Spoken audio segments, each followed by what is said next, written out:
अस्सलाम वालेकुम। मैं हूं आपका मेज़बान मोहम्मद ज़कवान। अभी करंटली एक ट्रेंड चल रहा है प्रोडक्ट्स का बॉयकॉट करने का।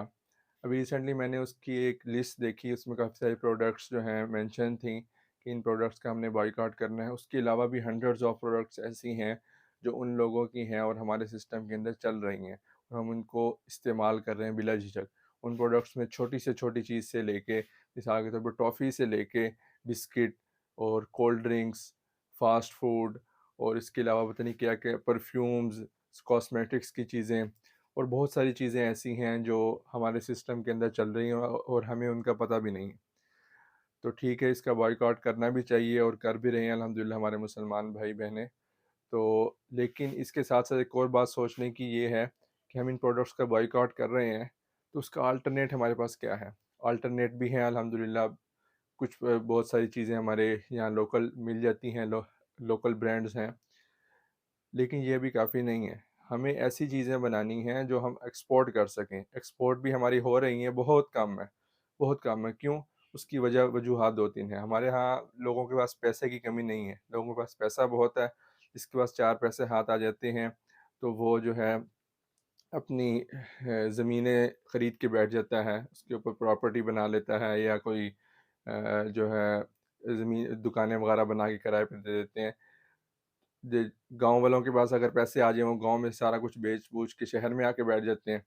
और इसी तरह अगर शहर वालों के पास 2-4 पैसे हाथ आ जाएँ, वो कोई गाड़ियों का कारोबार कर रहा है, कोई क्या कर रहा है। और जिसका जो है ज़्यादा कोई जिसको बिज़नेस का शौक होता है, वो बाहर से चीज़ें चाइना से इधर-उधर से इम्पोर्ट करवा के यहाँ पे बेचना शुरू कर देता है। ठीक है, आप लोग कर रहे हैं, बहुत अच्छा काम कर रहे हैं, सारा कुछ करना चाहिए। लेकिन इसके साथ हमें जो काम करना चाहिए असल में वो ये है कि हम अपनी ऐसी प्रोडक्ट्स बनाएँ, अपने ब्रांड्स बनाएँ ईमानदारी के साथ। हमारी जो प्रोडक्ट्स बाहर के मुल्कों में जाती हैं, तो वो आगे 2 नंबर निकलेंगी, तो 1 दफ़ा जाएँगी, 2 दफ़ा जाएँगी, तीसरी दफ़ा वो नहीं मँगवाएँगे। तो कम से कम ऐसी क्वालिटी की ईमानदारी के साथ प्रोडक्ट्स बनाएँ, जो एक्सपोर्ट हो सकें। उसके अलावा जो बहुत ज़रूरी चीज़ ये है कि हम अपने बच्चों को आगे जिस डिग्रीज़ में दाखिला दिलवा रहे हैं, एडमिशन दिलवा रहे हैं, कम से कम उसके बारे में तो हम जानें कि इसका स्कोप क्या है और इसका आगे फ़ायदा भी है फ्यूचर में या नहीं है। करियर काउंसलिंग की बहुत ज़्यादा कमी है, तो उसकी वजह से ऐसे होता है कि मैं अपनी फ़ील्ड का बता दूँ, डेढ़ 2 करोड़ रुपए लगा के बच्चों को एमबीबीएस करवाते हैं। उसके बाद क्या होता है कि बच्चा 20,000 की, 30,000 के लिए जॉब के लिए इधर-उधर फिर रहा होता है। ठीक है? अगर यही आपके पास 1-2 करोड़ है और आपके पास एक अच्छी सोच है, तो आप क्या कर सकते हैं, अपने बच्चे से पूछें कि अगर तो उसको मेडिकल फ़ील्ड का शौक है, अगर तो वाक़ई वो डॉक्टर बनना चाहता है तो उसे बनाएँ। लेकिन अगर उसे शौक नहीं है, वो सिर्फ़ जो है ज़ाहिरी शो-शाह के लिए या अच्छा रिश्ते के लिए डॉक्टर बनना चाह रहा है, तो मेहरबानी करके उसको डॉक्टर ना बनाएँ। उसकी इंटरेस्ट देखें, उसकी किस तरफ इंटरेस्ट है। तो उसको जो इंटरेस्ट है, उसको उस फ़ील्ड के अंदर लेकर आएँ। उसको बेशक जो है जो प्राइवेट ना पढ़ाएँ, बेशक गवर्नमेंट में पढ़ाएँ या उसको नहीं भी पढ़ाना ना, कम से कम उसको कोई ऐसी चीज़ सिखाएँ, बिज़नेस स्किल्स बिज़नेस आइडियाज़ उसको दें या किसी ऐसी जगह भेजें जहाँ वो ये चीज़ें सीख सके।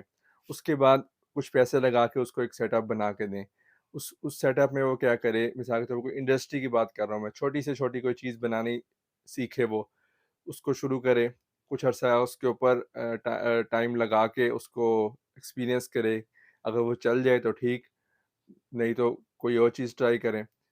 वरना हमारे यहाँ ये होता है कि बच्चा 4 साल, 5 साल डिग्री करके आता है, उसके पास कोई प्रैक्टिकल नॉलेज नहीं है, कुछ भी नहीं है और उसके बाद वो आगे फिर जॉब की तलाश के अंदर वो एक मेंटल स्ट्रेस भी होता है, ये सारी चीज़ों को फेस करता हुआ, वो फिर एक जो है बेरोज़गार शहरी बन जाता है।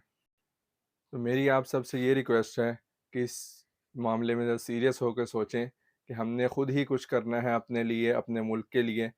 कोई हमारे लिए आसमान से कोई नहीं उतरेगा मदद करने के लिए। और ना ही जो हमारे पॉलिटिशियंस वगैरह हैं, उनको कोई हमारे से कोई हमदर्दी है। तो हमें खुद ही करना होगा, अपने बलबूते के ऊपर करना होगा। अगर आज हम कबूतर की तरह आँखें बंद करके बैठे रहेंगे, तो आज जो मुसलमानों के ऊपर दूसरे मुल्कों में हालात आए हुए हैं, गज़ा के अंदर फ़लस्तीन के अंदर, तो कश्मीर के अंदर, वही हालात फिर कल को हमारे ऊपर भी आ सकते हैं। हम कोई अल्लाह पाक से अमन का सर्टिफ़िकेट नहीं लिखवा के आए हुए हैं।